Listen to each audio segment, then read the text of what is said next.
Good morning, everyone. Good morning. That's an interesting thing to say in the Board of Selectmen's meeting. Good morning and welcome to the meeting of April 12th. We have a full agenda this morning. Before we get started, the board would like to extend congratulations and good luck to everyone in the town of Dover and friends and family who are going to run the marathon on Monday.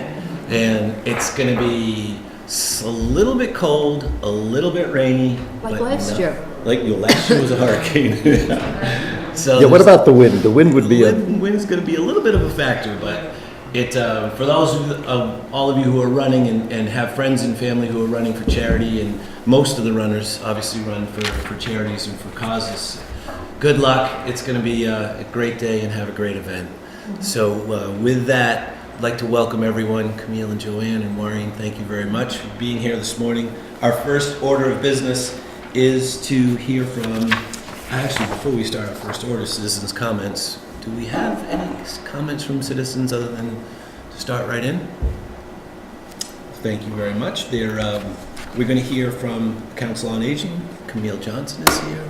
And Joanne, are you the chairman? No. Co-chair. Co-chair. Co-chair. It's my show. It's your show. Wow. Thank you very much. Actually, I put in front of everyone a small copy of what we have right here. So you can either gather around it on a larger or, do that. I know we're actually here today to ask you to adopt or whatever it is you do, sign off. To accept we don't the know. gift. Two gifts that we're asking to be able to use for this particular project. The first gift is a very generous gift that came to us from the Friends of COA. And that is the amount of $15,000. And then the second gift that we'd like accepted is really just into our funds to use from the COA gift fund and be able to use that for this purpose of $10,000. So it's a total of $25,000.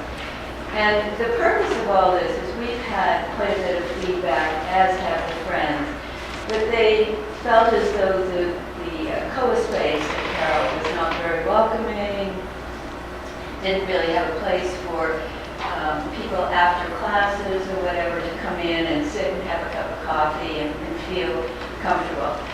So that's how it all got started, and this is the result. As you know, we have our new space that we've just finished, and we got approval from you guys. That was taking those two closet spaces and then combining them, and it's fabulous. If you haven't seen it yet, it's amazing I should space. come over because I know exactly what that is. Yeah. Janet had showed me what. It's incredible how it turned Yeah, out. it's nice rectangular space. Because it was way at the back. Of the Yes, way yeah, and back. they were just closets, but they were also odd shaped and weird. But anyway, it was Camille that had the thought, maybe there's, looked like it's weird, but maybe if we open it up, it'll be this wonderful space. And turned out to be exactly that. So the first monies are going to primarily go to addressing this room because we have no furniture for that. And as you can see, we're just having a kind of two easy chairs and table, and then there's going to be a table that can be extended out. And that's a room, we're calling it sort of a private space, in that if a family comes in and needs to talk to our outreach person or to Janet, or to meet with the podiatrist or something of that sort of needs privacy, or the Shine Counselor who helps with Medicare, they now have a place to go and close the door. This table is going to have extensions so that if it's a large family, we can pull it out and so forth. So we've put a lot of thought into the project. And where this is being designed, it's a storage. It's in the process. It was just designed by the Mass Correctional Institute, which is an amazing project. They use the prisoners to have rehab stuff, and the work is phenomenal. We just got the quote back from them yesterday, and they're also very reasonable. So, so that will be for that space. Then we're moving in almost simultaneously into this space. And what we're doing with the large space is keeping our kind of what I call the worker bee area, but redesigning it and making it more usable space. Then we're trying to create a feeling of coming in and having a lounge area. So it'll be one large table, like a game table. Then we have sort of we have a couch, a couple of chairs, and so forth. So this is Nan's space. She is the outreach person, and she needs a lot of privacy. And she will we're going to actually put a wall up here. I should have said at the beginning, everything that has been designed for this space, or is being purchased, is all reusable. In that we are very aware that if we stay at Carroll, we might stay in the same space. If we stay at Carroll, we also might be in different space. So there is not a penny being spent on something that cannot be moved and or stored until we get a new space or building. Well, that's an important. Well, it was very important because we felt it was very inappropriate to be spending large monies if it was for this space, although we'll probably be there at least for Be there for a 5 little years. bit of time. Sure. By then we'll have to have all new furniture, but anyway. So, but we have paid a lot of attention to that. So who And designed this for you? We have had wonderful privilege of Jackie Pfeiffer, who lives in town, is a neighbor of yours, isn't she? And she is donating her services, which is amazing. So she's an interior designer. She is an architect. An architect. Yes, and also an interior designer as well. So we've been working very hand in glove with her, and she's amazing. This is, I think, like our third iteration. The way we did it, I first went to all the stakeholders and asked them, excuse me, what they would like, how they would like to see the space design, and what their needs are. And then we brought Jackie in and we talked about that and then what we were looking to add into the space and so forth. So it's been going for a good 2-3 months where we've been doing it and having meetings and so forth. So anyway, that's the meaning of the project or the reason for the money. Right, so I noticed you put in a little kitchen area. It's already there. Oh, that's there. That's Really? absolutely there. Yeah. I had to go back. Yeah. So I think Right. really part of our project is decluttering. It's very organized, but you have to know what the organization is before, So we're trying to make it very, I liken it to, you walk into our library and it's just beautiful space. Right.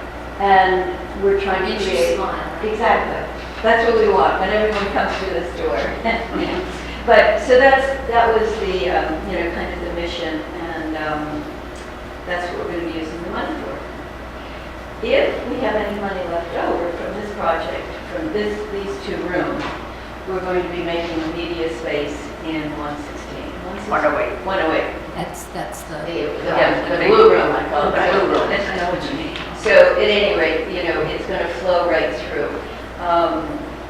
It's hard to predict exactly how much everything is going to cost. We just got the first bid back from the Mass Correctional Department, and they came in so much lower than what we anticipated. It's amazing. So we hope we have good luck like that throughout the whole project. Yeah, are there grants available for Grants? furnishing or? Nothing that we know about. Okay. And doesn't fall under mine. I was just wondering because that would make your dollars go. It would, Go further. I mean, Janet is so overworked to begin with, Right. that to have asked her, and none of us on the committee have experience in that, so the friends were so wonderful to come and give us, and that's the purpose of their monies, to benefit us, and we have this gift fund, which is there to use, so. And because it's all able to be repurposed, we feel very comfortable spending that amount of money. And for people who haven't been into your space, it is very bright. You go in there, and I've been in there in the winter, in the middle of the day, in the late morning, yeah. and the sun The sun does streams come in, in. yeah. So it's a very Good. inviting space. So I think this will make it even more. I want that in writing, Robin. I didn't say that before. We may want to have our meetings in the lounge. We can rent it out to you. Just little, the liquor closet, the liquor closet, like the kitchen. But we are also trying to upholster some of the chairs and things. Right. We're really looking at all the angles of saving money and repurposing anything that is currently there. I will tell you, and I could give you a name, many companies buy top furniture and then they go out to business and you can get that furniture at half price. So I will get you a name of somebody. Please just send it to me. And modern offices have all this collaboration space, so they tend to have this type of furniture. So I know somebody that specializes in moving some of that furniture, so I can get you a name. That would be wonderful. Yeah. Very nice. Yeah, it really is amazing. What it's moving to there. Places where the furniture And is really intact. nice stuff. And you can get things like wall dividers. They're amazingly expensive. Yeah, we need They this. are unbelievably expensive, and then, as Robin said, the business fails or something happens, they move offices, you can't give the furniture away. Right. You have to pay somebody to Right, get it. it's really. I'd be glad to pay for it. Right. So I'll. If it fits in, that would be terrific. Thanks, Robin. The only other thing that's going on here is we are taking, it's actually noted here, but it's going to be on the wall right across here. We're putting this very large bulletin board that's going to be enclosed. You have the doors that slide open and can be locked. And very neatly advertise everything that goes on. I mean, there will be one person in charge, but it won't look like a bulletin board. But it will be all updated with everything, all the programs and so forth. And we thought that was important because so many people walk by there, and one of the things that we found out when we did that survey last year was that many people in town have no idea what happens at the Council on Aging and the different programs and stuff. So putting it out there, and then with signage, directing them in there if they wanted to sign up for any of our courses or anything like that. It would be really nice also, in the back where you walk in to go up to community cycling and daycare and dance studio, that wall on the right-hand side, where you walk down to go to your office, and then right as you walk in the door, right here, that same type of thing, because many people are coming in, going up the stairs, never going down, and Well, that's a big concern with everyone that takes it, it's part of the Carroll School, because you walk in the front door and there's no one there giving you any direction, telling you what's here, where the things are, and I totally agree with you, the back is the same. So we're hoping that if we stay, that will be something that will be very quickly addressed. that what you just described, David, I use it all the time, the back. Yeah. People say, well, where do you park? You park in the back, Yeah. and But they don't even know how to get to the back. they don't know how to get to the back. Yeah. Because you have to go, literally, Yeah. you drive. There are a lot of things that would make this building so much better if that's the decision that's made. Mhm. And, I mean, there should just be, in my opinion, a manager or a welcomer to the center, and then the individual spaces and so forth. But in the meantime, we're trying to make our space a little more welcoming. So this is what that is all about. I don't know if is there any other questions or what have you? This is exactly the same, just in a small. So I have a comment. I've visited a couple of facilities recently, and I would say from all the COA spaces, the office, this is like exactly what people have. They have a private office for the director, they have, I call it a wellness room or that private space, and the general area is Right. welcome. Yeah. And so this really fits that profile to a T. Yeah, we're hoping. I mean, we wish it were a little larger, but it. But it's is nice what- space. It's, The space, but I think we are really, really worked hard at making sure that all the space holders are taken care of and stuff and have a nice space. So the other thing, since you're doing a wider distribution of the newsletter, has that any feedback that you've actually more people are aware Oh, of? for sure.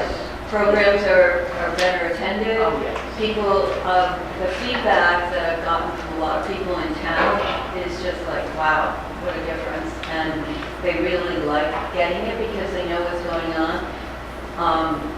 You know, someone asked me recently, can we put some information into it regarding something else? I personally would love to see that because I think what we're trying to do, I think that is to make it, you know, the town a whole. And we weave different parts of it into that whole and feel like we're part of it. So, No, and I think that's exactly what Bob is seeing at some of these community centers where it's not the seniors against Right. the kindergarten Yeah. kids, you know, it's the town. And we're all citizens of the town and Yeah. everybody, it's very collaborative. So, I mean, it's important, it's going to be an important issue. I mean, still, you know, we've done a little bit of forums with small groups in the public, and people are not really aware. And you're surprised by this? I'm not surprised by it, but you know, in order to help people make a decision, whichever, they really do need to understand what the value proposition is for having a community facility. And having people know what programs exist, whether it's, you know, COA programs or park and rec programs or whatever, is going to go a long way to demonstrating that there is value in that. And I've said this a bazillion times already, I mean, it's only through a community action that we're going to be able to get something done. So the idea of creating that, building that community consensus is absolutely essential to moving forward. So this is a good... The notice that you put in this coming letter, May-June letter, Yes. May-June letter. and that we should get a lot of people to And you start didn't reading. mind that it was in Greek. No, So you should be all right. You think? Yeah. I hope so. I really do hope so. And thank you for that opportunity, by the way. I went away, I had nothing. to Oh, do. you had So I agree, both with what Roger and Bob have said, it's a well-designed, well-thought-out, for the people who are watching at home and saw this schematic, Actually, put it up. We tried to put it up so he could We show us. did. And Rick was able to. Rick was able to put it Yeah. up, Yeah. and the Rick, do you want to scope- switch to it quickly again? to The- let them know? Show the schematic. schematic, the scope of it is the room is about 40 feet from incorporating the 10-foot part that is the closet, and the 10-foot part that's the private office, and about 20 or 30 feet, so it's closer to 50 feet long. It's a large space, and to give people an idea, it's probably a little bit more than 1,500 square feet of space. So it's a large, well-lit, open, inviting area inside a building that's 90 years old. So it really is, it's important to note that these types of space, if you were renting this space in a commercial building today, this space would cost about $4,000 or $5,000 a month at market rate. And if it was Wellesley or Newton, it would probably cost closer to $6,000 a month. So the value that we're getting for this amount of money in this space is exceptional. Perfect. You know, I think the biggest challenge, even though it's always been great space, was that there was no privacy. And so much of Council on Aging is, Yes. you know, helping older people. And so this project is probably the biggest money, the most well spent, because it now gives Janet or Nan, the outreach person, or a Sean counselor, for people to go in and have privacy. And, Which is important. yes, yes. Yeah, just to reiterate that, but to give you an idea of the cost up to anybody, to an organization, just for that room, just for a conference room that's 20 feet by 10 feet, if you were trying to rent that out on an annual basis or just on a monthly basis at a Regis office space, something that had temporary space, that space alone would be about $2,000. 50 an hour. Is that right? What, how much is I it? think we'll rent it out. Well, 200. we could use that money. We need the money. But, You know, so that's why if you do the media round, you should make that known because Well, there are many people in Dover that work from home. And they're looking for spaces to have conferences. this is So actually, there really is rental opportunity if you put state-of-the-art stuff in there. this is actually, you know, the preliminary. We have a preliminary, but we're moving forward with this. We want to get one thing done at a time. But this is kind of large TV, that smart TV that can be used for exactly what you're discussing, you know. It's just like be it Symphony for the speaker series, you know, they can have the 2 chairs and then big screen. But I think that that's badly needed, and that would be if we have any funds left over. Right, so one of the things, since you're still designing this, I would reach out to people that work from home and ask them what kinds of things they might be looking for if there were space available to rent. And see if you can incorporate, if it makes sense to incorporate their needs into your design. You know, it may not make sense, but it would potentially be a rental The room opportunity. is used a lot. There's very little time, although you have evenings and other things. It's always good to know if you can, you know, conserve other purposes as well. But this is all still in preliminary stages. The other, we've really, you know, worked on pinpointing things, and we keep going back and asking people and trying to. So that's, I see you're much further along with that, and you're right. Yes. Let's Yeah. put that in place, let's focus on that, and then if we have funds over. In the Carroll study, one of the things that we reached out to, one of the things that Bob's group has reached out to, and Ford have reached out to the constituencies, we've been to the high school, we've talked to just about every group in town. The feedback at the younger ages for the Carroll Center, Wi-Fi, a drop-in type spot, coffee. Those are the 3 things that high school, the high schoolers have said, those are the must-have. So a flexible space, warm, inviting, welcoming, Right. that has the ability to be Exactly what our multifunctional and goal was coffee. in this.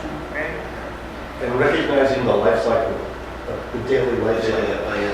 So the parents who drop off, the parents who wait from dance, the cycling, all of the uses that the building is currently.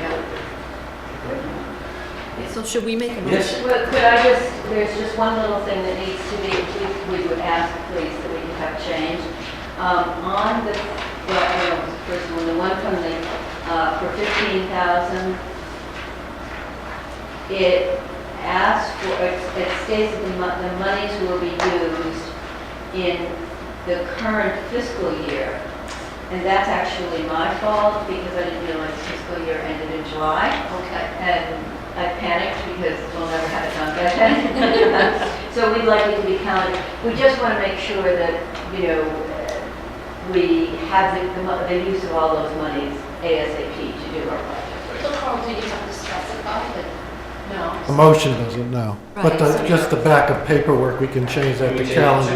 Calendar year or 2020. Or do you need to specify? Can you just say until completed, or should we specify?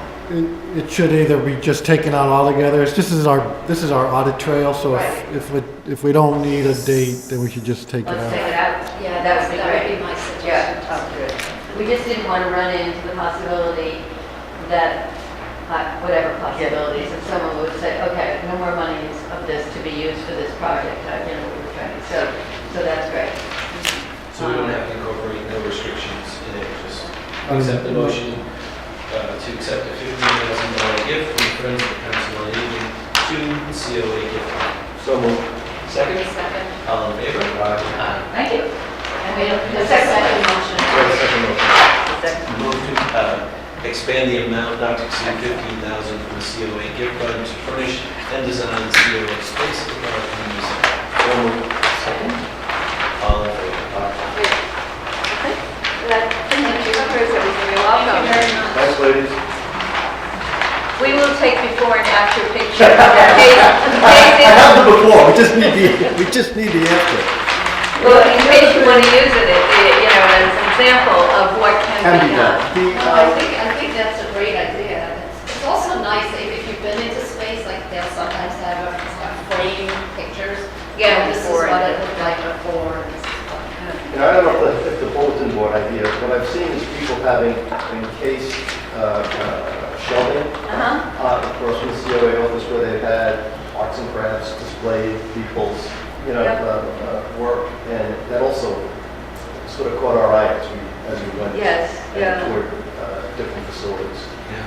So, Picking up on Robert's point, we do have the photos of the before and after of the boilers. yeah, we definitely have And that. they look the same. If it's a competition, they win. 90 years old and 90-year-old boilers. 90's the new 60. 60's the new 30. Oh, one quick question, and Carl might be the person who answers, I'm not sure. How do we go about now getting the money and using the money? Well, I'll use it to you. I just read it, you just, I'll give you cash. I think they submitted. Robin has the cash. We're not allowed to touch the cash. Okay. Yeah, we just submit it and Yeah, we can follow up, I can follow up with Okay. Jen on that. Good, thank you. the second item on our agenda this morning is to note the notice of intent to lay out Dover Farm Road, Hughes Lane, Ann's Way, and Monroe Court, as well as Dancer Farm. Mr. Chairman, so as part of the street acceptance process for the 2 citizen petition articles on the town meeting warrant, the board is required to take 2 actions. First, to provide a notice of its intent to lay out those public ways, which we're asking you to do today, and then at your next meeting, you'll actually lay out the public ways based on the street plans that have been submitted. Also, in the interim, we'll ask the planning board for their recommendation on both street acceptances, of which they've already taken up informally, so that should go smoothly. And then lastly, if the board does vote today of its intention to lay out the public ways, we'll do a notice to all the property owners on these streets, because they're giving up their property rights, so the state law requires us to notify them. So a constable will deliver a notice saying at the board's meeting on the 25th is the board will lay out the public way. I will just say for the record and for those of you at home, I have spent a lot of time with Carl and with Susan Peppercorn and Gareth Taub, who are the proponents of the layout at Hughes Farm. And they have also spent a lot of time with the town engineer, with Carl, with Craig Hughes, making sure that everything conformed to all of the standards that the town had requested. So I'd accept the motion to provide the owners and the properties on Dancer Farm Drive of the Selectmen's intent to lay out Dancer Farm Drive at its meeting on April 25th, 2019. We'd also move to provide the owners the properties on Dover Farm Road, Hughes Lane, Ann's Way, Monroe Court, of its intent to lay out Dover Farm Road, Hughes Lane, Ann's Way, Monroe Court, at the meeting on April 25th, 2019, at 8:05. So moved. Second? Second. All in favor? Aye. So then an engineer lays out, Yes. okay. Yeah, on Dover Farms, we already have the engineered layout plan. I thought I And then on the Dancer Farms, that should be coming before your next meeting. And most of this is because when these developments are under construction, it's a private way. And then, right? And then once all the construction's complete, they ask the town to accept the road, and then we need to make sure that it abides by Our subdivision our subdivision. Right, regulations, right. There right? was a punch list item of, say, 3 Right. items that they had to Right. complete.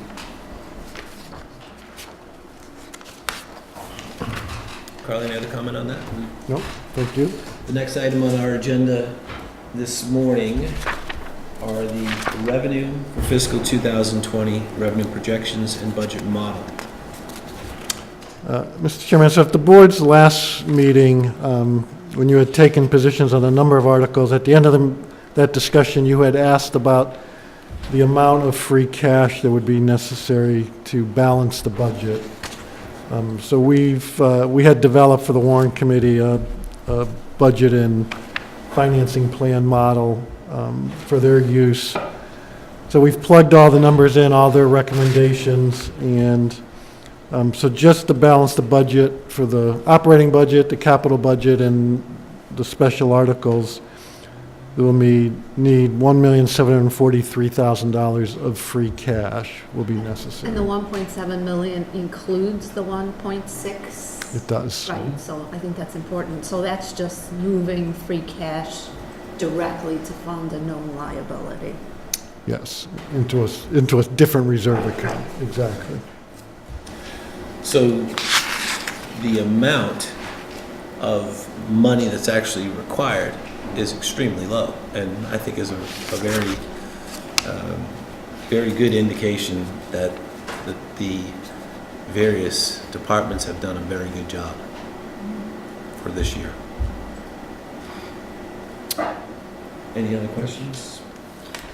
So the other just thing to look at in terms of context, because later on in the meeting, you'll be talking about Article 26, which is the use of free cash to reduce the tax rate. So in the revenue model, if you were to go to page 11, there's a table.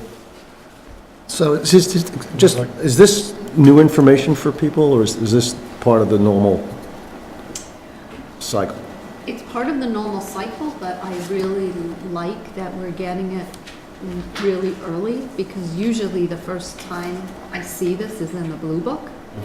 And That's a little late in the day. Right, and I really like the format. I think this format for me is very understandable, the way it rolls, so I really do like the way this was put together. It's a bit more user-friendly than years past. So, I mean, I tend to read this stuff carefully, as you know. And it was like, I looked at page 1, and local receipts seems to be for, I don't know what happened. So fiscal year 19, local receipts was down a million, just sort of historical. It was like a blip, and then we're back up. So is that sort of, as you go through this stuff and you look at actuals and estimates, I'm assuming that what we're looking to see is sort of a relatively flat line on some of this stuff, that we don't have a lot of volatility, unless there is some unusual circumstance. Is that right? So am I reading it right? You're reading it right. There is detail that backs up the local receipt table. It's on page Yep, okay. 7. No, it was just as I was going through it, I highlighted different things that sort of caught my eye. The other is, in the current fiscal year, fiscal 19,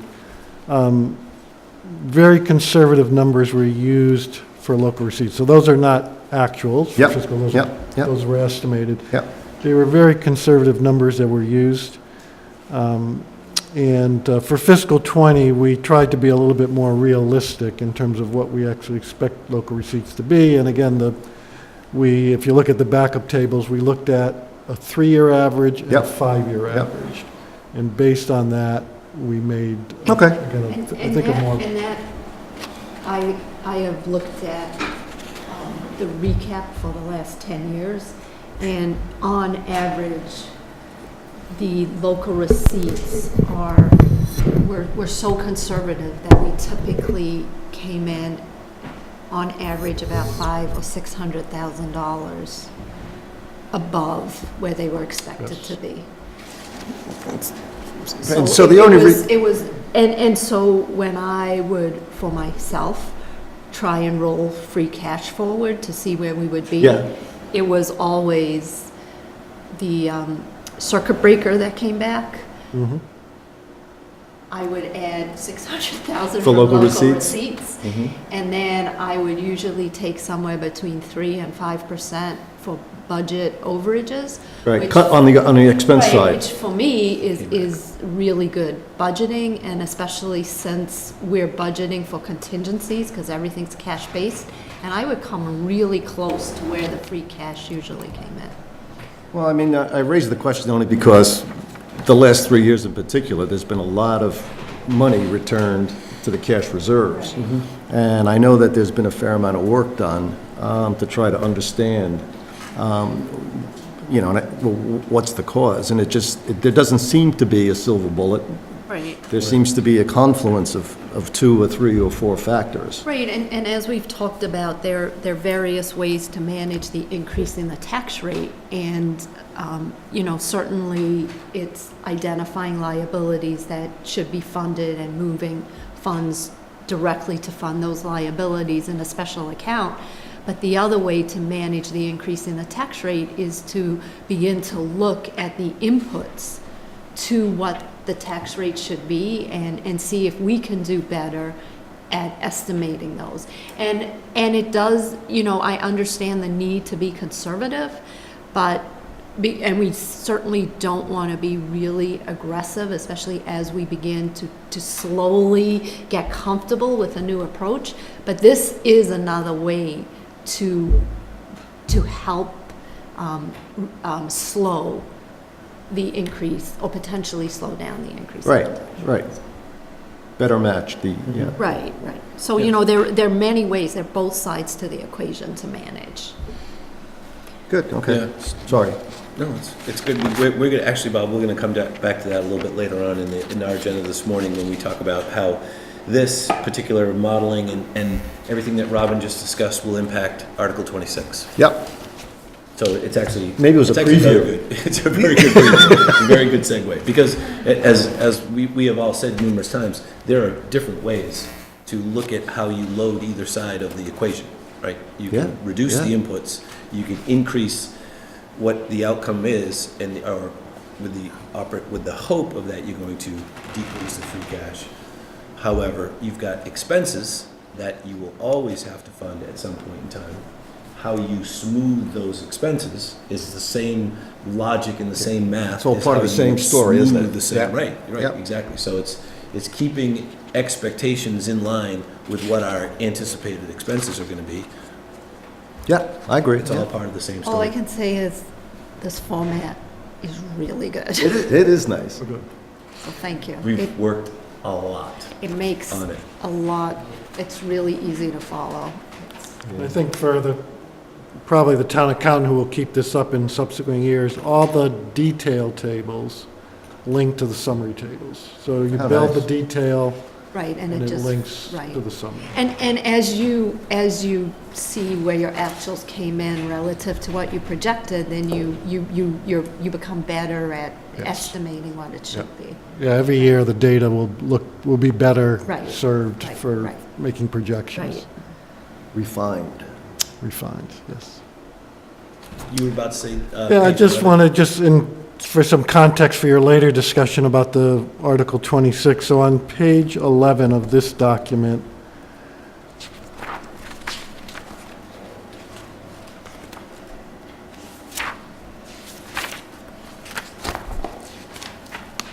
so there's two tables on this page, just the lower table, which provides the history of the certified free cash, which is the top row of that, the lower table. And then the uses of free cash. So if you look at the far right columns for fiscal '20, And this is an estimate, right? The fiscal 20? Or No, does this it, is- It keys back to the, but this gives you your starting point, I guess. this is what we're going into town meeting with, yes. Okay. yeah. So John, it's page 11, I think.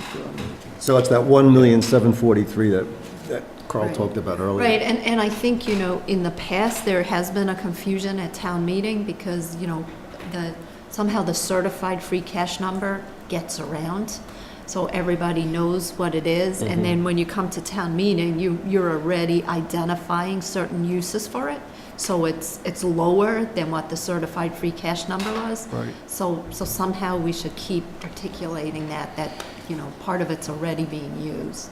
Yes. So again, the far right-hand column, fiscal 2020, on that lower table. So the first number there, the 9.7 million, that's the certified number that Ms. Hunter was speaking about. And then you'll see the uses, the various uses of free cash necessary to balance the budget, which total the $1,743,000, the number we talked about earlier. So then the next row, which right now is blank, free cash to reduce the tax rate.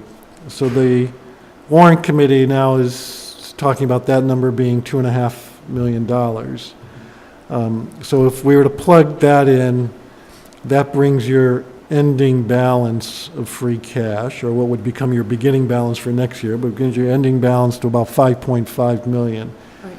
So it'd be a fairly dramatic reduction in the amount of free cash. And what I've talked about with the chairman is sort of the long-term implications would be, you know, in the second year and the third year, are you able to maintain that number? Because if you're not, it's going to have the appearance of a very substantial tax increase. Right. And that is a presentation that I think is very important for us to have, try and simplify.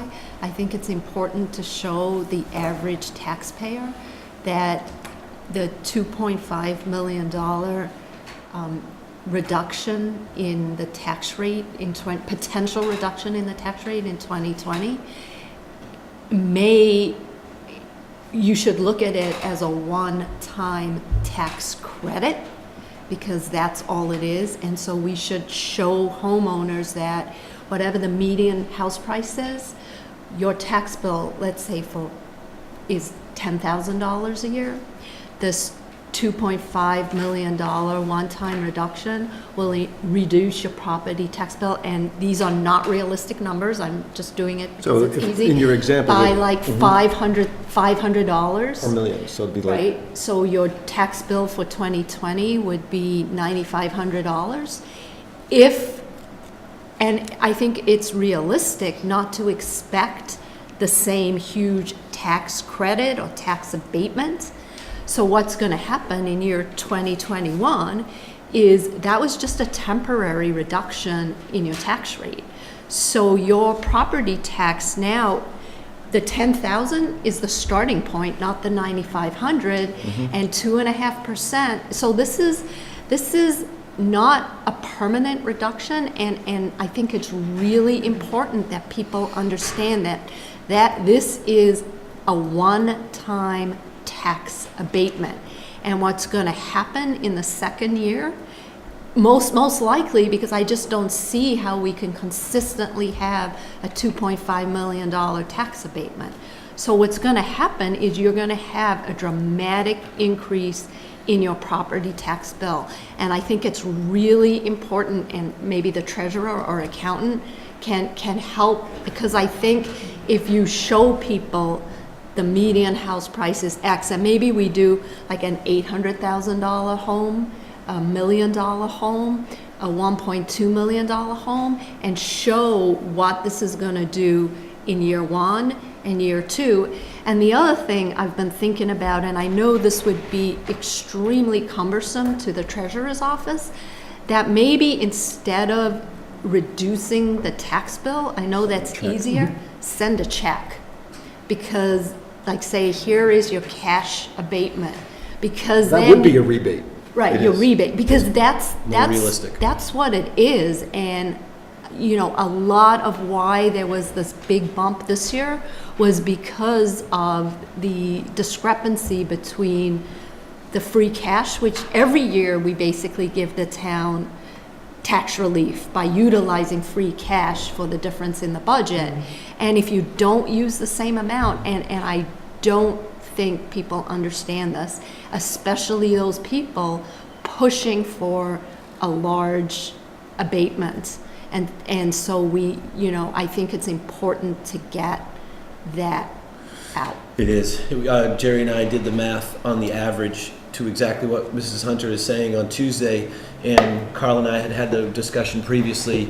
So what happens is, just as Mrs. Hunter is describing, in the year that the abatement doesn't happen, or at least doesn't happen to the extent it Right. happens this year, Which- you get an artificially Spike. spike in your tax rate. So typically, in my math, I had assumed the average, and that spike is 12% Right. of your Right, that your makes rate. sense. So if you, again, to use your $10,000 It's just bill, easy to understand, it's easier to understand, 10,500. So you get a $1,200 increase Right. in that year following your So, go ahead, abatement. yeah. Right, And so we because just went what- through the right. average, but Right, we because- didn't go through the median. Because what we could say is just to simplify, but because you're just trying to show what will happen, so people are prepared, your tax rate proxy will go up 2.5%.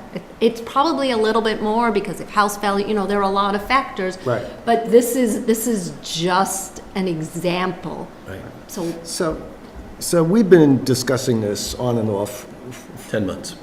for a year, right? And I'm always, and I'm still, I'm always confused, but I'm still a little confused. I think what I hear from people, and what I would like, is to stabilize the tax rate, right? Not to have peaks and valleys and peaks and valleys. And it seems like we're not doing that. Right, It and seems then- like we're exacerbating So the peaks and valleys. the intent at the very beginning of the free cash discussion was to smooth the peaks Right. and the valleys, and to have a plan, mathematically driven, where you had a percentage of your free cash relative to the budget that would stay relatively consistent. What has happened is we've reached a point where there is a large amount of free cash, and the sticker shock is on both sides. When you look at the large amount of free cash, the natural inclination is to say, that's too much. So we should reduce it to an average. We define the average early on in the discussion, and the intent from Warren is to get down to the average. What Warren has decided is over the next 2 years, we're going to use this amount to get to the average. Unfortunately, what happens is the rest of the budget maintains its path, and it increases automatically. So while this will bring it back down, the unintended consequence will be if you stop the rebate, Right. you will have Spike. a 12% increase. So the So- sticker shock will happen on the other side. When somebody picks up their tax bill in 2 years, they are going to faint. Who's running for office in 2 years? You are. We can't do this. Joe, From a real estate perspective, I think a rebate would be so much better, because how do you explain to a person that just bought a house? right. And Right. suddenly their taxes, well, first of all, their taxes most likely would go up anyway because their house value changed. Has changed, and luckily, right now, it's on the upswing. So that's going to come into play. And then if they don't know about this other, oh my gosh, I can't imagine. Joanne, it's a But good comment. It's not just new people coming into town. There is a huge misconception Oh, I within the agree. town Absolutely. itself. Totally agree. And I think it's really important. And to Carl's point, in my mind, and this is just my opinion, I feel very strongly that managing free cash should happen over time so that you don't make dramatic changes.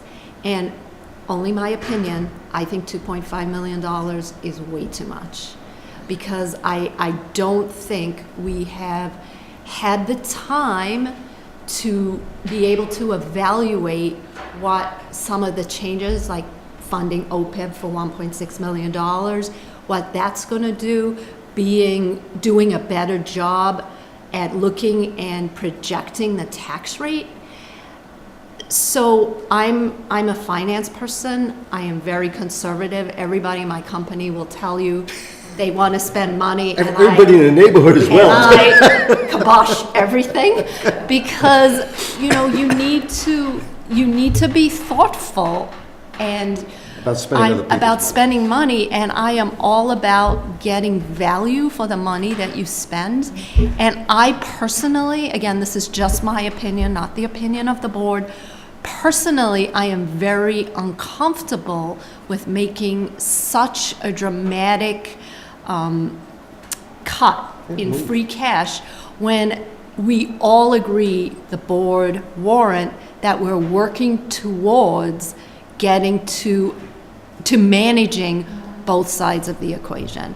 Because I know the following year, we are going to get all kinds of complaints about why did my taxes go up 12%? I think of a particular group, which I happen to represent, which would be the seniors. They, I don't think, have any clue of how this all happened. And many of them, not all, but many of the seniors work on a very fixed budget. Right. So to have that dramatic a jump in their tax rate, it can seriously impact. Right. It's shocking, it's shocking. So if you But think. if you get a rebate, you don't put it in the same category. Right, You and, shouldn't. right, and then, you know, and then it begs the question, does it make sense overall to the town to give a rebate, to give the rebate of whatever $2.5 million equates to per house? So I want to pick up on that. I think we've moved ahead. Yeah. Well, no, there's the idea of large amounts of free cash, right? Large amounts of free cash is something in isolation. In order to understand if we have large amounts of free cash, you have to understand the other side of the equation. What's our liability? What are known expenses that we foresee in the next 3, 4, or 5 years? Things that we may want to save for rather than borrow for. Those questions and similar questions Mr. Jeffries actually raised a few months ago when he first laid out a series of options around free cash. We do in fact have a $16 million liability. And we're only funding 10%. And we're only, you know, And in order to make a dent, sorry to interrupt because I get passionate about this, but in order to make a dent about, somebody told me I was extremely passionate. So in order to make a dent in that liability, you have to keep funding it. So this $1.6 million is it's the down payment towards paying it off. And it's a modest one, a modest down Right, and payment. in my mind, we have to continue to contribute additional amounts if we want to chip away at that liability. Just like we did with the OPEB fund for the town. It didn't get to 60% funded by making one lump sum contribution.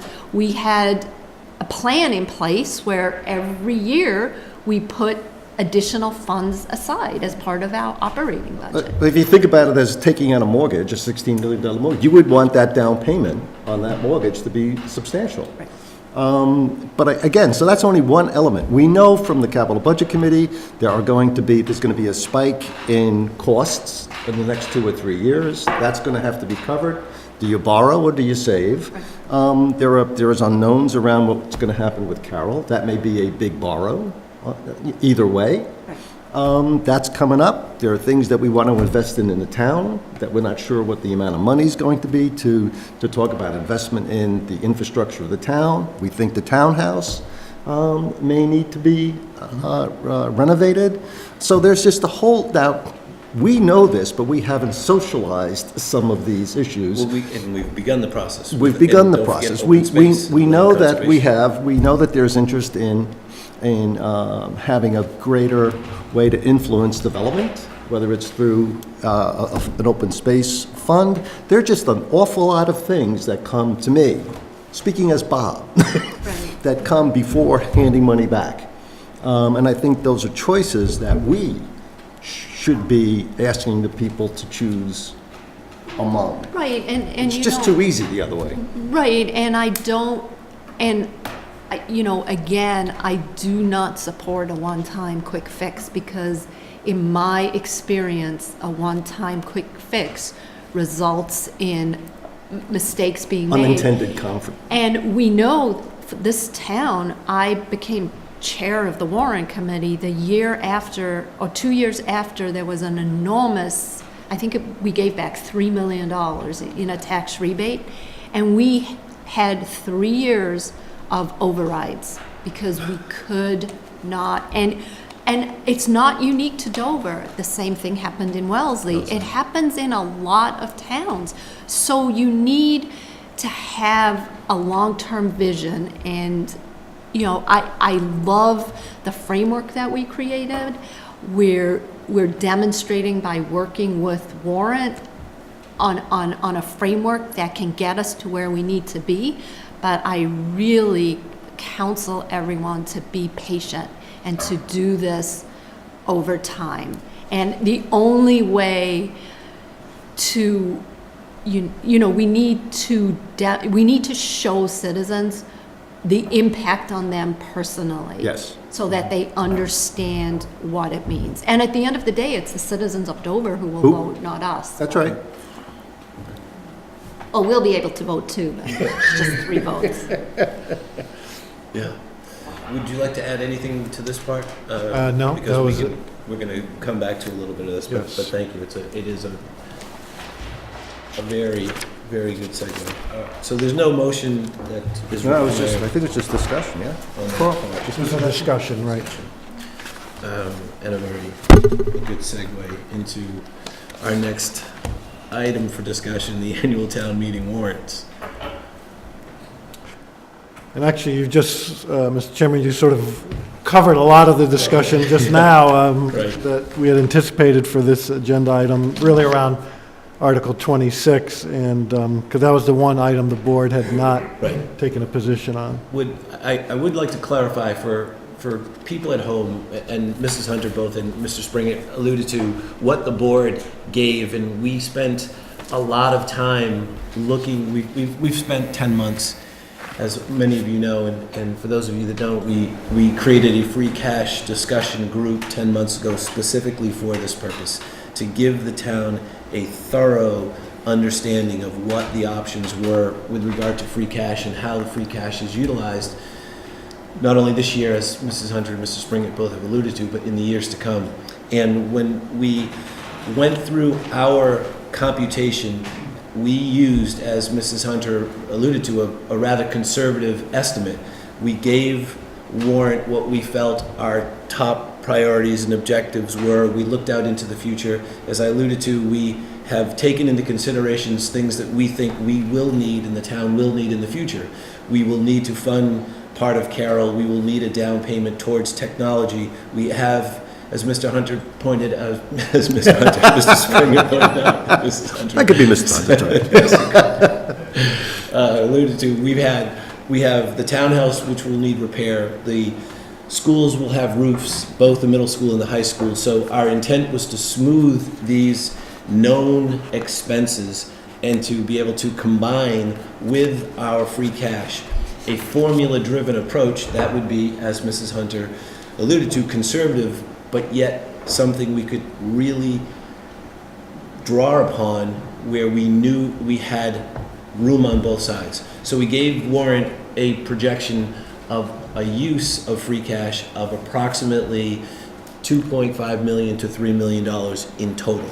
Our number for a tax, an amount to reduce the tax rate was somewhere between 1.2 million and 1.5 million. So we are $1 million, a little bit over $1 million apart in terms of what our expectations and what our view would be to where Warrant is right now. So we were anticipating there would be, it was not our intent to have a zero reduction of the tax rate. It was our intent to have a lesser, more sustainable reduction of the tax rate. So we are not pragmatically far apart. We are far apart in our execution. Would you, either of you, like to add to that, or Carl, would you like to comment on any of that part? I have nothing further to add, no. Well, I haven't heard your opinion, Bob. Well, I come back to the framework. that we started talking about probably 3 or 4 months ago. And the framework was directed at understanding our liability side, and that was prompted by the OPEB. And then John had stabilization funds for long cycle capital replacement articles. Right. Items rather, and he had a stabilization fund for open space. All of which I think are really good ideas and probably supported by a fair number of people in the community. We chose as a board to opt to go with the OPEB stabilization. We thought it was a clear case, well-documented, easily understandable. We have a bill, we need to pay it. The board discussed the other. There might have been even a third rather. The other stabilization funds, and we decided as a board to defer action on those stabilization accounts, primarily because we felt that we hadn't done all of the work necessary to present a well-articulated strategy to the town. But defer doesn't mean not doing. Exactly. So from when I was sitting and thinking about these things, I thought, okay, so we're going to do this, and then next year, we're going to move forward and then develop a fully well-thought-out, structured strategy for dealing with cash reserves, minimums and maximums, targeted savings accounts for various and sundry things.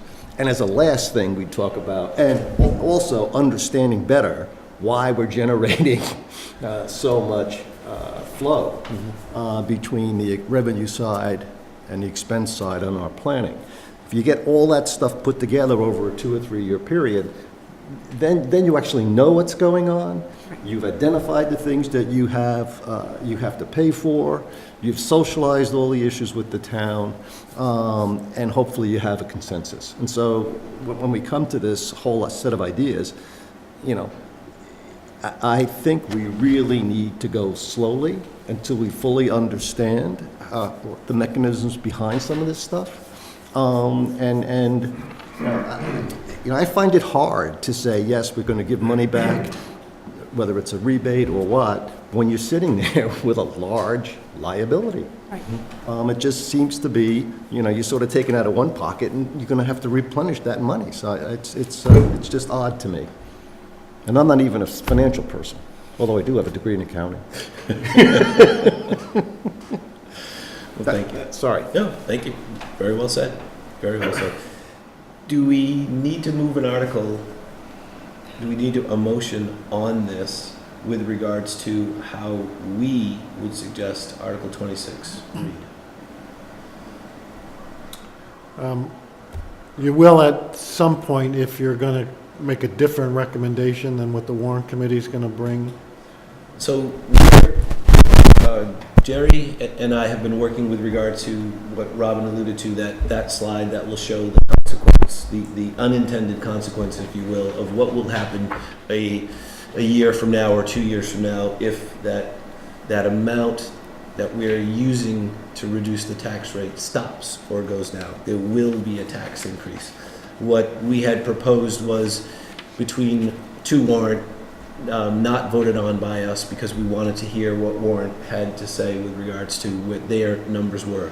We had proposed somewhere between $1 million and $1.5 million on the high side. So what I would like to do is and if the two of you agree, I would like to postpone this vote from us today until next week, until the 24th, giving us time to meet with both our tax collector and our assessor to be sure our numbers are accurate, that they're in line with what we thought, because we would like to have a more gradual, more smooth approach to this going out, not only first year, second year, but third year, fourth year, and fifth year. Exactly right, John. Because my math, and we have talked about this, if you use 1.2 or 1.3 million, you can utilize that 1.2 or 3 million for 5 years.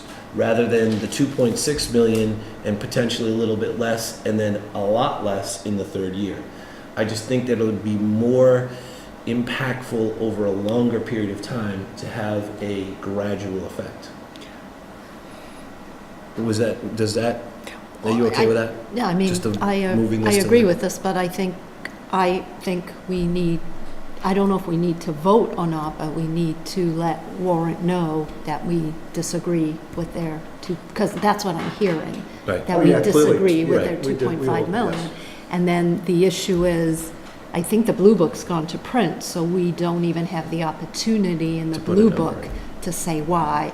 So I would really suggest strongly that we put together a very concise one-pager with that, or even less, I mean, just bullets, why we don't agree with the $2.5 million.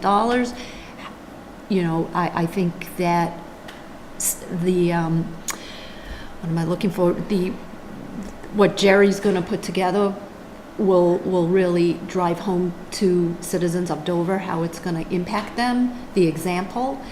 And we need to maybe ask the newspaper to publish it, put it on the website, because I think it's really, really, really, really important for people to understand that we're not saying no to tax relief, but what we're saying is you need to give us time to do this thoughtfully, because the unintended consequences are going to impact each and every citizen of Dover.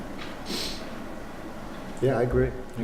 I mean, stable tax rate is not Right. giving cash. Right. Stable tax rate and getting the budgeting right. Right. So we'll postpone or So, we'll, Carl, should we take a vote to say we disagree, or should we just Or we don't leave it at support, that? or- Right, we don't support the 2.5 million?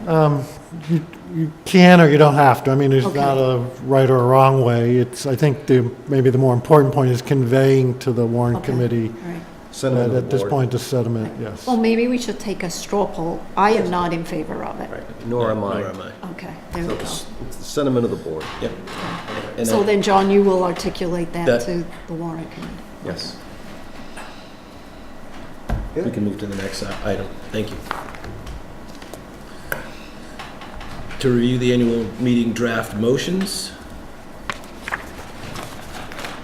Gee, Joanne, thank you. Joanne, thank you. Well done.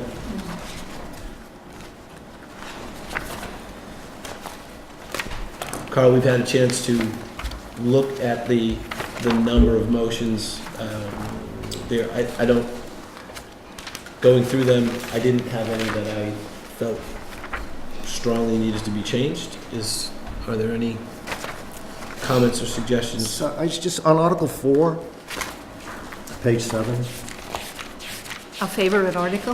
our favorite article, there was just a question, there was at Jim's, Mr. Repetti's small group that he had together, talking about how to tighten up the meeting. There was talk about how you would go through Article 4. At one point, it was almost by line item, and I think they were talking about whether to do it by groupings or by general categories. And I just didn't know if you had talked to Jim about, or if it even matters. Yeah. Because this is kind of, sort of wide. So if it doesn't matter, I just, Yeah, I don't believe he's decided yet. I think his inclination is to do it by category, Right, not okay. each individual line. It doesn't impact. the Doesn't matter, motion okay. For this purpose. And just while we're on Article 4, if I may, because this will appear a little bit different than it has in the past. I noticed the bullets. yeah. Right.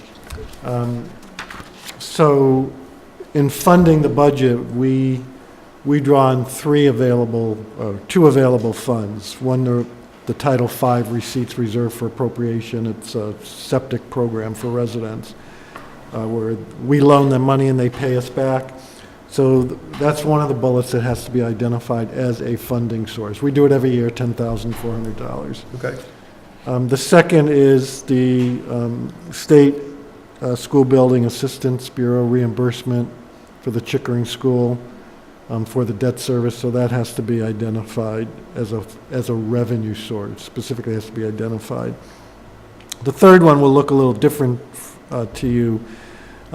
This, as Ms. Hunter was referring to earlier, is every year the town designates a certain amount of the health insurance budget to fund the town's OPEB liability. The statute requires the town meeting specifically vote that transfer Okay. into the fund, so that's why it's called out. Okay. Thank you. And so in total, the Article 4 is the same. These are usually netted against the total, I guess. Yeah, it doesn't But change the total. it's just calling it out. Okay. So just from a practical standpoint, if Article 4 is read by categories, if there's a hold, how do we determine what line item it is? Because the way, in practice, what happens at town meeting is each department's budget is called out. Yep. And then if there's a hold, somebody will shout from town floor, hold, and then we'll go on, and then we'll come back to the holds. So I guess if you, Question for if Jim. there's a hold, right, then it will be the same thing, and then the person would say, my hold relates to Department 712, or whatever the department. Or line item number. Okay, yes. all right, okay. So again, there are several warrant articles that are going to be we're going to ask for dismissal. Are we going to group those? No, you can't. You I think can't? you have to go in order. In order. Well, that's, I think, a good discussion for the moderators meeting next week I think we did have that is, discussion. do you want to just have what other communities call a consent agenda? Do we want to put a group of motions together for a single vote? It's up to, I like that, because it's just gonna save time, right? Yeah, and that was one of the suggestions that folks thought about back in January, so. Okay. I think that's a great idea. So we need to bring it up at the moderator meeting. Yes. One other thing, just with regard to the moderators meeting, Mr. Valenti, that we had discussed would be that the Board of Selectmen, and I'll ask the moderator on Article 25, the plastic bag initiative, if the moderator would allow Minors? comment from the young men who have worked on the article. So at the meeting, the motion can be presented by us. It can be presented by us through a citizen, and we can yield the motion to a citizen, particularly one of the moms or dads, if the moderator thinks that's the right thing to do. And then we would ask at that moment to allow the moderator to hear from a group, 2 or 3 of the young men who have presented this. yeah, so the moderator is going generally in that direction. What he seems to be supporting is that there will be a motion that'll be presented at town meeting to allow the students to speak on this article. If town meeting approves it, then it'll be fine, they can. I think they can the board could have a 1-sentence draft of that I'll ask the moderator to do. He's actually drafted the motion, yeah. He's ahead of all of us, so. Law professor at Boston College. He needs Yeah. more work. The other thing to think about in preparation for your meeting with the moderator in 2 weeks is the order that these articles will go to town meeting. If you have any, something we can put together in advance and send it to the moderator so that, just to help the meeting in 2 weeks be a little bit more productive. For example, on the citizen articles, which right now are at the end of the warrant, do you want to, advance those so that those citizens don't have to wait around all night? Specifically, As an the example. middle school boys would be able to leave at a reasonable hour, not 11:30. It's the parents, the boys, they don't, they're fine. Yeah. So in theory, they could go home and do their homework. Yeah, right. Same thing with Article 26, 26, you had right. talked about that not coming up late, so, Yeah. That would be the one that we would anticipate the most debate on in terms of cash expenditures or cash being received, in this case by the taxpayers. Any other comments, questions regarding articles or the motions, the wording of the motion? Nope, we have homework though, We have homework. We do have for the lots. moderators meeting. Yes. You know, to recommend using a consent for all the articles Yep, that are gonna be yep, dismissed, and to discuss, placement of certain. Yeah. I like warrant the idea articles. of the consent, I do too. and I think that I like the idea of 26 Moving up. moving up, 25 certainly moving to the front of the line with regards to the citizens petitions. Mr. Valenti, anything else that we need to cover on that? So I Nothing think- else, Mr. Chairman, thank you. Mrs. Hunter? Do we need to move to approve the 2019? I think we do. We do. No other comment, though. We can move to approve the language of the motions, and we'll have the discussions with the moderator on the meeting of the 24th. Yes, I would just add that for the 2 street acceptances, we're still doing some tweaking on those motions. There won't be a substantive change, but they'll probably read a little bit differently than they appear here, having town council and the attorney for the proponents are working together on that, Okay. the 2 street acceptances. Is there a motion for the town meeting warrants? That's next. Next. I wasn't sure if you had to make a motion for the motions. The town but you election, don't. the town election one, right? Right. Right. That's coming up. different. Right, Yeah, that's okay. coming up. Yeah, all right.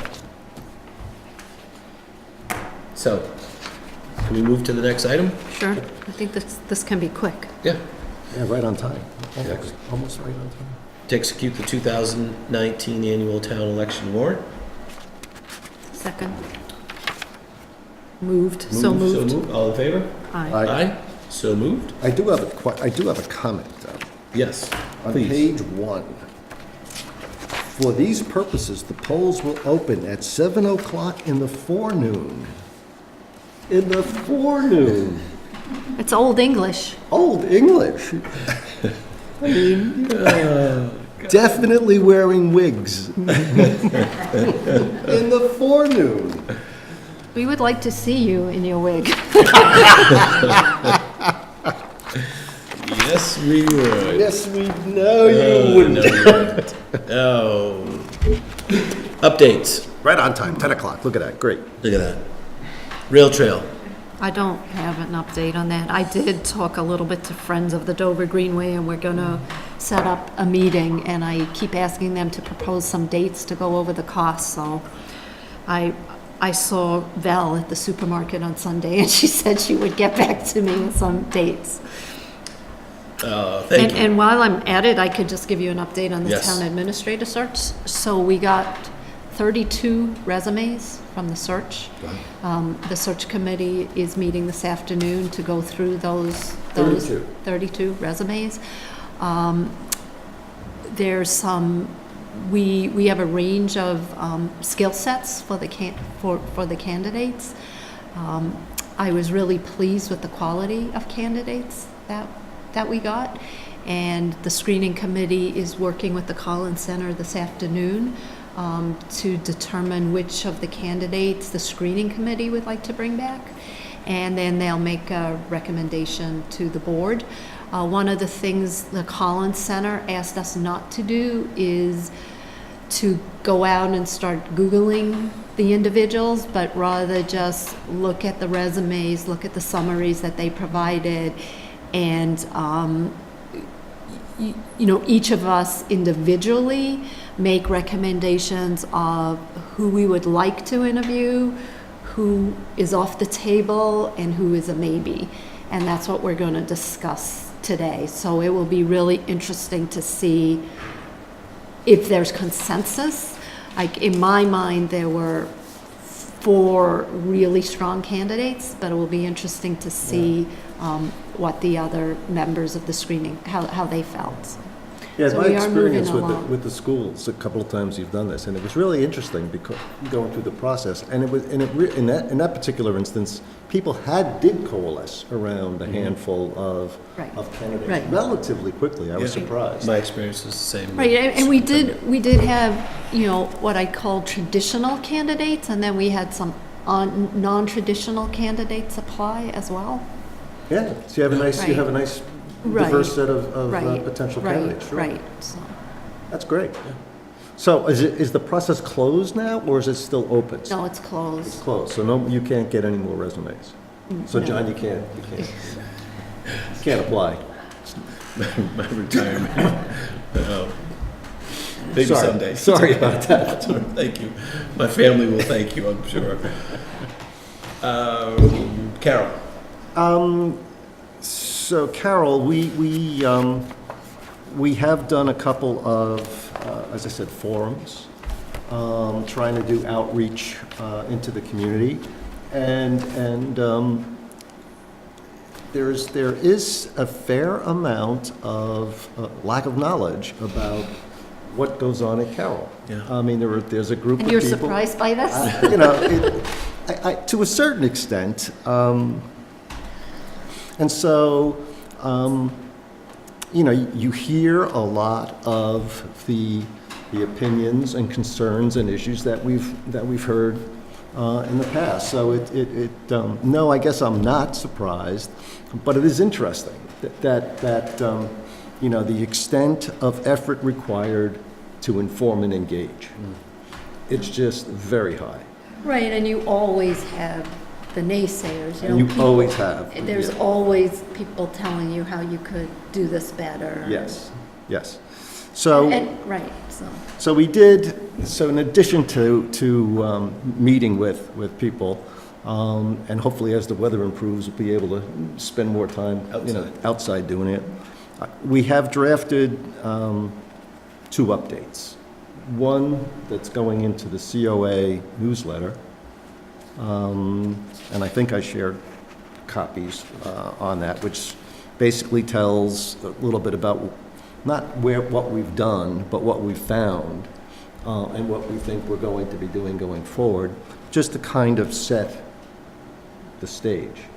And, you know, talking with people, we get various reactions to the proposals, the numbers, the square footage, just a whole series of is it too big, is it too small, does it include this, does it not include that, as we go through it. And we also have written a similar update that I would hope would go into paper, so that we can, again, begin to syndicate, socialize what's going on in an attempt to do outreach.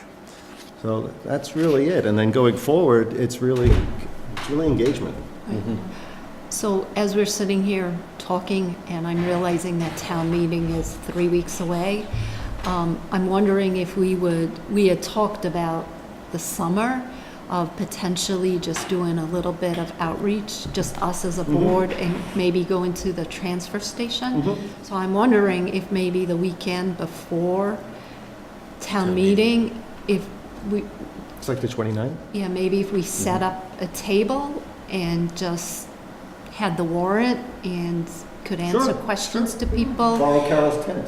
Right, and, you know, maybe have the illustration for reduction in the tax rate and just be available to answer questions.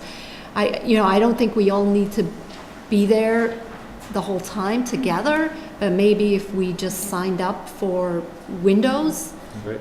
I just think. Carl and Mona could take up, you know. That's what they want to do. You know, the question is, if, I'm assuming if we did that, it's an official meeting, and we would need to take minutes, so I don't know how that would work. But can we have like If we're not there all together. Yeah. Right, If it's just sequential. right, but I think it would be a great, it's just an experiment, and maybe, Sure, why not? you know, just have a little sign, learn about town meeting, maybe have a few blue books there. We can have somebody sitting up on a platform with water. And you could wear, and you, Dunk the selectmen. I mean, and you could wear your wig. Tank. In the forenoon, we could do it in the forenoon. in the forenoon. I mean, it's perfect.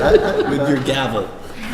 So just, I think So let's Yeah, put let's- down the 29th and see what happens. Right. I think that's the weekend before. It is. But I think it would be, The other thing I could add, one of the women on our committee, Lauren Brodsky, is going to resign the end of this month. She and her family are moving to Medfield. And I've interviewed a woman the other day who I think would be a good replacement. okay, great. Great. Thank you very much. I don't think there's anything to add to the free cash discussion that we have. Covered, so You're off the hook, thank you. Cal. Thank you both. Mr. Valente, update? Yep, Mr. Chairman, thank you. So 4 items to update the board on. The first is that Mr. Springett's urging, we're testing some video conferencing software this week called Zoom, which basically allows you to, on your tablet or laptop, to set it up at a meeting, and other people remotely can see what's going on and participate. We did it in this building. Actually, I was in this building. Diana was across the way, our technology person, and it worked great.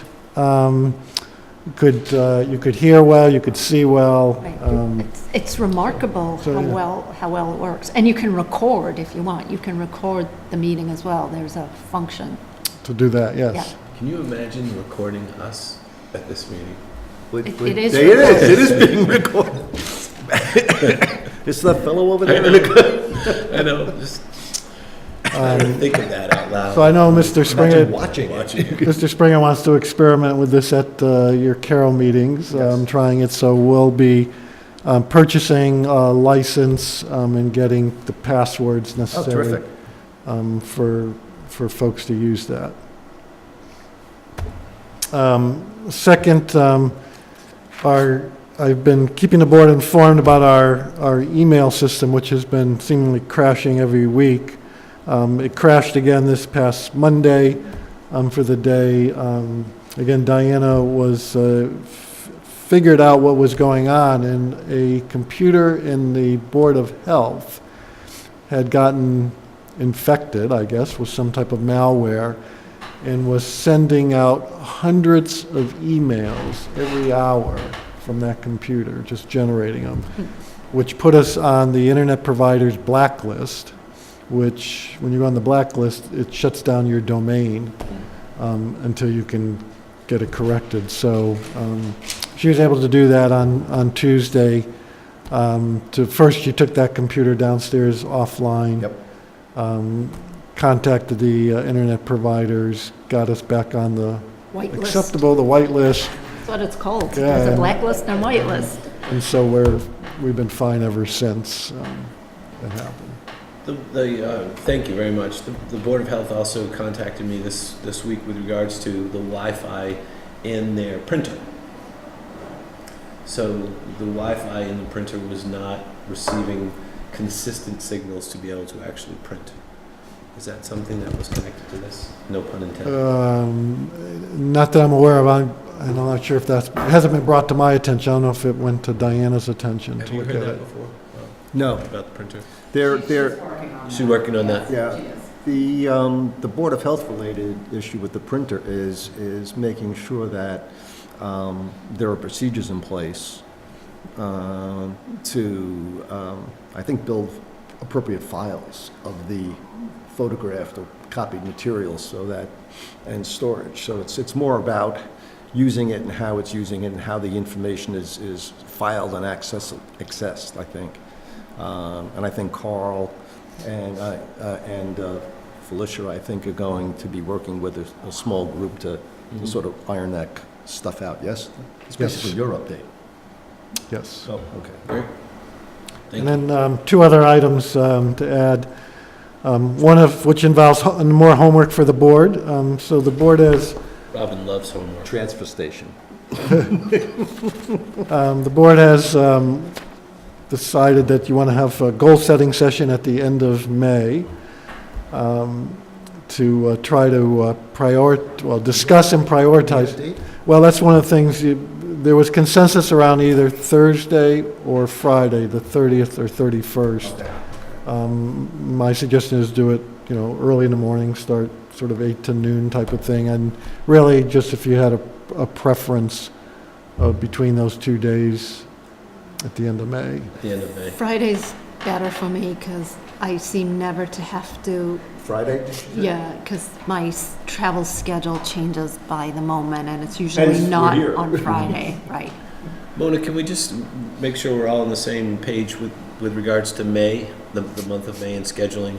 Yeah. We are not going to meet on the 9th, which is the week of town meeting. I'm actually going to give you a calendar because that's part of this discussion, yes. I gotta do his work. I take that back. Okay. I defer these next 2.5 minutes to Mr. Valente. Thank you, sir. See, great minds think alike. Exactly. All right, so part one then is the 31st, Friday the 31st, so we'll set that for the goal setting. And then the homework part of it, and I'm going to give you hard copies now, but I'll send you this by email, is you've talked a lot about what goals you had, but I want you to put it on paper, Okay. Independent of one another. independent of one another, and then, Limiting you well, to 17 pages of paper. we're, I'm a realist. I We'll know you don't want to consolidate have it. more goals, too many goals. Because what you're going to then ask me to do is then to rank them. But the first step is to ask you to just put them on paper. We've also asked most of the major boards and committees in town to do the same thing if they have goals that they'd like to suggest to the board. And those have started to come That's in. dangerous. It's it, but it's, You don't have to accept them. well, I think when you see the list, again, and we've made it clear. So anyway, I'll send this out to you electronically, but wanted you to start thinking about this. Oh, excuse me. Oh, and I love this. We have a deadline. Please respond no later than Friday, May the 10th. So, Friday, May the 10th. Do we have a time on the? That's a good question. So Robin, what time on the 31st? what's a good time to start I on the thought- 31st? we had said early morning, right? Yeah. Oh, we saw it forenoon. Forenoon, yeah. Way forenoon or kind of forenoon? Whatever. Oh, sorry. So you need me to hit it? No, don't hit. Okay, all right. I would say, You want to do 8:30? yeah, as long as it works for everybody else. Carl, is that, was Yep, 8:45 or 8:30? 8:30? Is that? 8:30 is good. That'll give you, I think, a good 3 hours Okay. before you want to leave. I mean, at that point, Right, it gets unproductive after. yeah, after that, so. That's because of me. Great. Totally. All right, so May 31st, At 8:30. Friday, May 31st, right, 8:30. May 10th deadline. Right. Good. And then meeting schedules, as the chairman started to bring up. So there's one in particular, your second meeting in May that we've been trying to find a date. So you had been scheduled for May 16th. That week is not good for the chair, I believe. And then the following week is a challenge with Mr. Springett being out part of that week. So if you wanted to do it on the 21st, May 21st, Could do that. I could do that.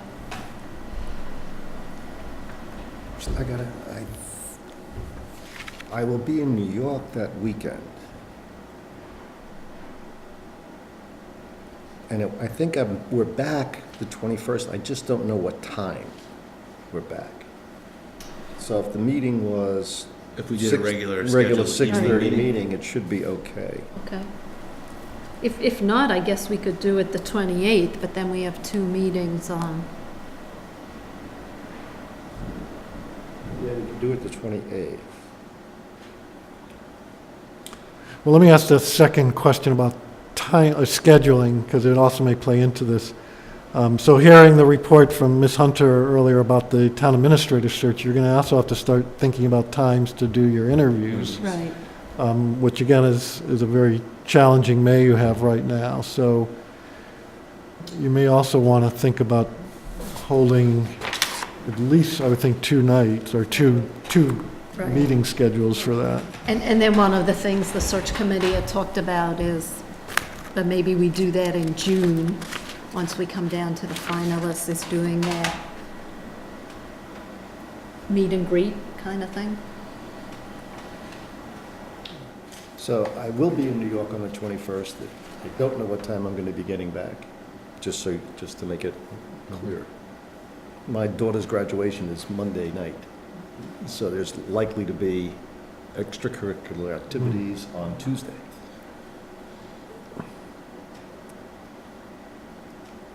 So maybe that doesn't work for you. So that's iffy for me. The 28th works. Why don't we book the 28th and for the BOS, 6:30 normal time? Yep. And then, for whatever reason, if we do have the opportunity to do something with candidates, It's going to have to be that week, the 28th. 20th there. Okay. Okay? But we're all here that week, so So you're here that week. were you thinking of doing that before the board does its interviews, or? I'm just thinking about you're needing to schedule meetings to do your interviews of the finalists. Right. So I think today I will suggest that maybe we put placeholders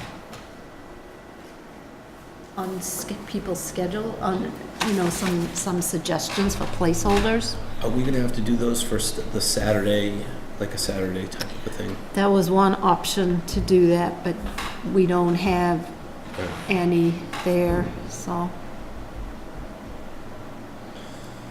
So this would be the first. So based upon today's meeting, we'll know how many candidates the screening committee is going to interview. And then that will funnel up to what's going to be recommended to the board. So we could talk that through on the 25th, Right? yeah? So I will take these calendars with me today and then try and put on everybody's, at least placeholders for when we might interview people.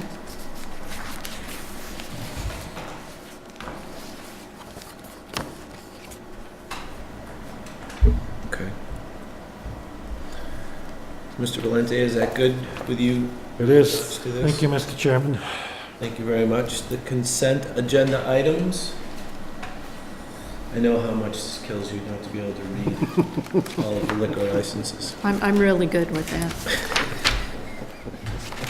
Accept a motion to move the consent agenda as presented that includes special liquor licenses for April 11th, 25th, May 4th, 11th, 18th, July 13th, August 15th, October 3rd, and open session meeting minutes for August 15th, September 6th, February 14th, February 28th, and March 7th and 21st, 2019. So moved. Second? Second. All in favor? Aye. Aye.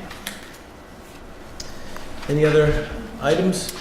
No, Mr. Chairman? Mr. Valente, thank you very much. Maureen, any other items? For everybody at home, good luck with your tax preparation today, tomorrow, I hope everything, and the marathon on Monday. And for those of you that are going to be glued to your television tonight to watch the University of Massachusetts men's hockey team in the national championship, first time in the school's history. Good luck to the University of Massachusetts, and thank you all. Adjourn the move. A motion to So adjourn. moved. Second? Second. All in favor? Aye.